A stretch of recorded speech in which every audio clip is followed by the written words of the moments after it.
Vielleicht reden wir heute mal über das Wort Talent. Was ist das eigentlich mit dem Talent? Ja, wie wichtig ist das Talent? Ich habe ja in 25 Jahren habe ich unterrichtet an Hochschulen. Und ich muss sagen, da ist mir dieses Wort Talent öfters begegnet. Es war also immer so ein Wort, ach, der hat ja Talent, also kann er's. Ich habe aber viele Studenten auch gesehen, die in diesem Dunstkreis von Begriff Talent, würde ich sagen, kein Talent hatten. Die durch Arbeit aber so viel wettgemacht haben, dass sie auf einmal die am Anfang Talentbegabten auf einmal überholt haben. Also, wo liegt das Talent? Ich glaube, dass wir sollten dieses Talent nicht so groß als Denkmal vor uns hertragen. Wir sollten die Leidenschaft, sollten wir mehr sozusagen zum Ansatz nehmen, einen Weg zu gehen. Ja, das ist, ich glaube, bei allen Dingen ist es so. Ein guter Tischler wird nicht als Tischler geboren. Einem fällt es vielleicht ein bisschen eher zu, aber mit Arbeit, mit Leidenschaft kommt man in ungeheure Höhen. Ja? Und wenn ich mich jetzt mal als Kind sehe, wie habe ich eigentlich Zeichnen gelernt? Ich habe keinen Lehrer gehabt in dem Sinn, der gesagt hat, jetzt mach mal einen Strich, mach mal zwei Striche. Ja, ich bin in Leipzig groß geworden und da gab es eine AG für Zeichnen in der Kunsthochschule. Ich bin hingegangen, völlig so naiv, habe ein paar Zeichnungen mitgenommen. Und später habe ich dann erfahren, dass es sehr kompliziert war, in diese Zeichen-AG reinzukommen. Und dann habe ich meine Mappe aufgemacht und der damalige Professor Vizenz hieß er, der hat sich die Mappe angeguckt und hat gesagt, das hast du alles alleine gemacht? Ich war, glaube ich, 13, 14. Sag ich, ja. Sagt, ja, kannst mitmachen. Ich habe nicht genau kapiert, was er gesehen hat. Für mich war das eigentlich was Normales. Und dann hat er mich sogar wieder rausgeschmissen, weil ich nur beim Aktzeichnen dabei sein wollte. Und die anderen Sachen, die er dann gemacht hat, die haben mich gelangweilt. Und dann hat er gesagt, du nimmst eigentlich einen Platz auch weg. Wenn du nicht jedes Mal kommst, dann geh mal lieber und mach dann so weiter, wie du weitermachen musst.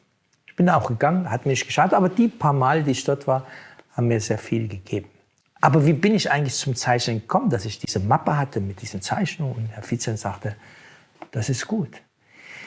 Wenn ich mich jetzt zurückerinnere, muss ich sagen, ich hatte so ein paar Phänomene in mir. Zum Beispiel, ich habe ja schon mal in einer früheren Sendung, habe ich immer gesagt, dass ich den Raum ungeheuer liebte, ja, dass in so einem Bild auf einmal Raum entsteht, obwohl das Bild nur zweidimensional ist. Und da kam mir ein Zufall zu Hilfe. Ein Kollege meiner Schwester, die Architektur studierte, erklärte mir, wie Perspektive geht. Sehr einfach. Und da war ich 11 oder 12 Jahre alt. Ja? Und ich habe es sofort begriffen. Da muss man sagen, vielleicht habe ich da so einen Sinn dafür gehabt, dass ich sofort begriffen habe. Ich merke manchen, denen ich es auch einfach erkläre, es braucht erstmal eine Weile. Aber irgendwann begreift man es. Wir werden es ja hier auch mal durchexerzieren. Und Sie werden dann selber sehen, ob Sie dieses Phänomen Perspektive kapieren. Aber als ich das begriffen hatte, öffnete sich für mich auf einmal eine neue Welt. Ich sah auf einmal die Welt anders. Und vorher habe ich mich rumgequält, ja, in der Schule. Dann sollten wir irgendwas Räumliches zeichnen. Ich war immer der Kampf mit dem Raum, ja. Ich habe aber abgemalt. Ich habe ganz viel abgemalt. Ja. Eins meiner ganz großen Meilensteine im Zeichnen war, als ich krank war. Ich war krank, ich war auch 11, das war alles um diese Zeit, 11, 12 Jahre alt.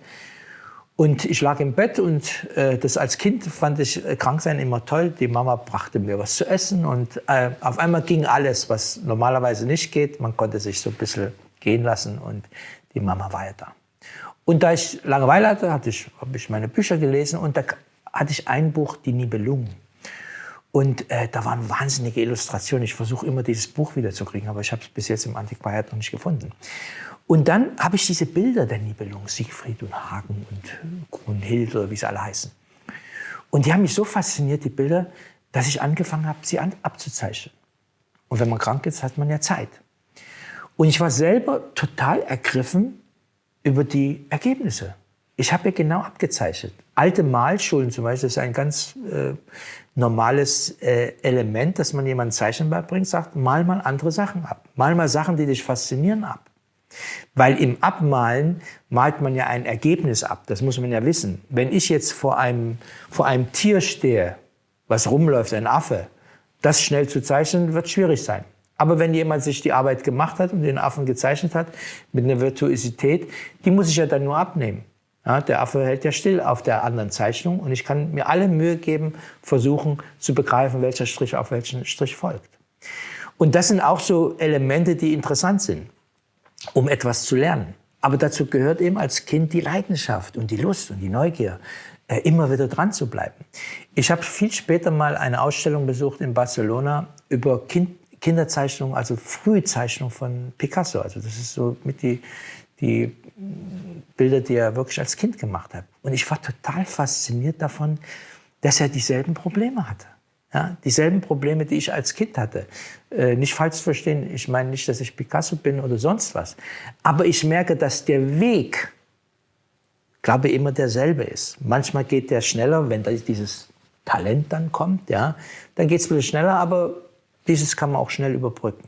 Ja, also wenn man Leidenschaft hat, wenn man Lust hat, kann man dann eben, die Komponente Fleiß kommt dann dazu. Aber das merkt man gar nicht, dass man was tut. Ja? Wenn man Leidenschaft hat, vergeht die Zeit ja wie im Flug.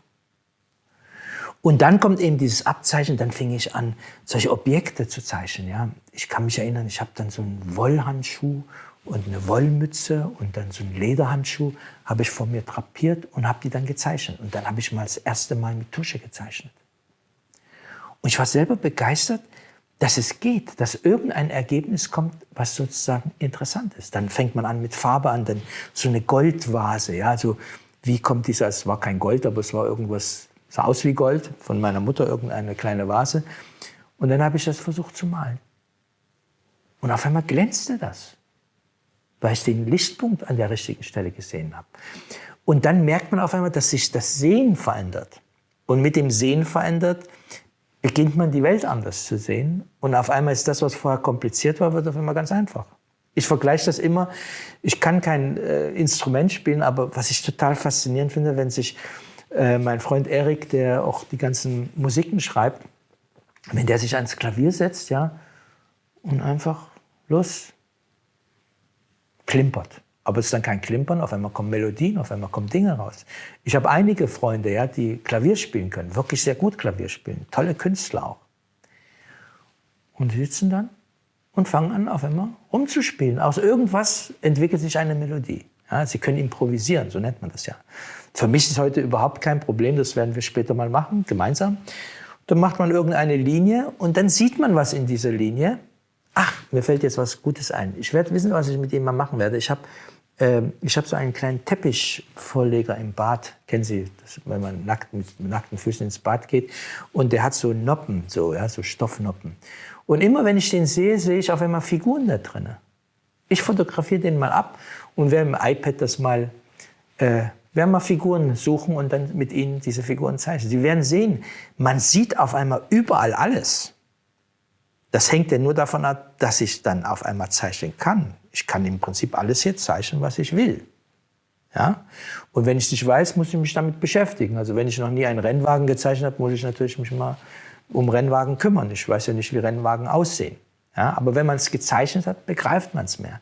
Und als Kind, und das ist ein Phänomen, alles, was man zeichnet, prägt sich anders im Kopf ein. Deswegen sage ich auch, das Zeichnen ist wie Lesen und Schreiben.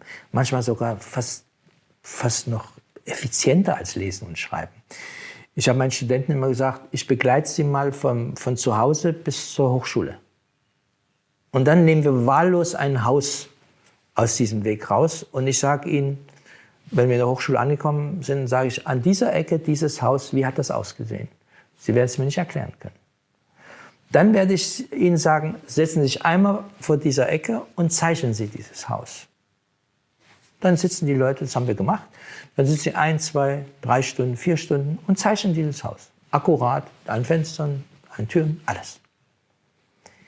Dieses Haus hat sich ganz anders in die DNA des Zeichners sozusagen eingegraben. Ich glaube, wenn ich 2 Jahre später mitten in der Nacht die Leute aufwecke und sage, wie war das Haus? Da kann er mir wenigstens noch sagen, wie viele Geschosse das hatte, wie viele Fensterreihen das hatte. Vielleicht kann er mir auch was zu dem Hauseingang erzählen.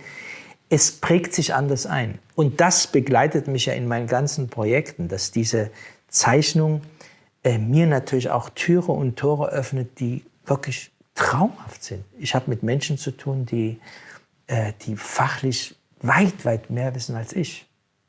Ja, Botaniker, ich bin mit denen ins Amazoniengebiet gefahren, ich hatte keine Ahnung. Aber ich habe gesagt, bringt mir jeden Tag eine Blume, irgendwas. Wir waren mit dem Schiff, sind wir auf dem Rio Negro gefahren. Ja, und jeden Abend habe ich eine Pflanze auseinandergeschnitten, gezeichnet und dann habe ich diskutiert mit den Botanikern. Nur weil ich die gezeichnet hatte, hatte ich auf einmal Fragen. Und als Kind ist es eben wirklich ganz, ganz entscheidend, wenn man sich auf diesen Weg macht, dass man einfach diese Lust hat, diese Leidenschaft hat. Und wenn man sie hat, dann öffnet das Tür und Tor zu Möglichkeiten, zu Fähigkeiten, über die ich das nächste Mal sprechen werde.